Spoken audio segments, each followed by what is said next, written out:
Hello, I have so many people ask me about Mad Bomber Episode 2. I think I should throw up some behind the scenes footage of something which never happened. And maybe that'll quell the fire, or maybe that'll make the fire more intense.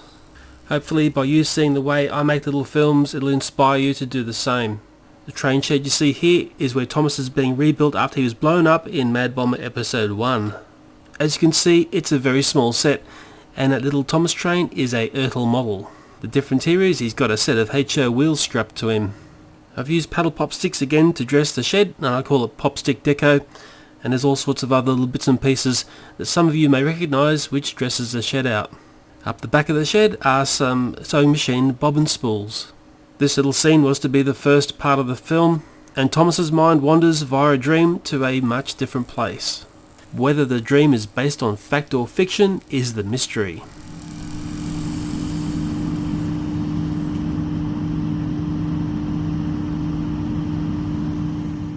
I've had some angry angst from some YouTubers about this project, as they felt I was basically ripping off Thomas the Tank by making this video. The part they don't understand is it was always a homage to the TV series Thunderbirds via a Thomas the Tank theme. Maybe it's better if I say it like this: it's a homage to old-fashioned model making and special effects which are rarely seen in children's television today. It's funny, I've gone on to promote countless Thomas and Friends toys and bits of merchandise, but those people who had a go at me can never admit to that simple fact. All they want to peg me as is someone who rips off the Thomas and Friends franchise. So maybe you're starting to get a feel for why I lost enthusiasm in making Mad Bomber 2. Sorry for that mini rant, but it's something I needed to say to get off my chest. One of the problems with this scene is basically we've got two engines who are having a talk and nothing much else is going on. So one trick to keep it interesting is to get the camera moving. And as a picture tells 1,000 words, maybe you can see how my tracking system works without me having to pull a special video about it. Like everything I do, it's a very simple system, which is fast to set up and pull down, and it works. And as I've said before, if you can pull off tracking shots, it can really elevate the feel of your videos. The other trick I used to keep it interesting was I took many different angles of this single scene.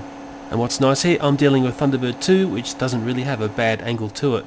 The smoke machine is the same one that I used in Mad Bomber Episode 1, and it's just baby oil which is cracked through a spray gun, and it's plumbed up through little 4mm tubes under the set. The only downside to this smoke system is it requires an air compressor to run to make the effect happen. All the dressing you see around Thunderbird 2 is either rubber dust or kitty litter coloured with black oxide, and all this made for a really inexpensive open cut coal mine atmosphere. Okay, that's all for this first episode. Would you like to see some more behind the scenes of what was never made? I'd love to know. Bye for now.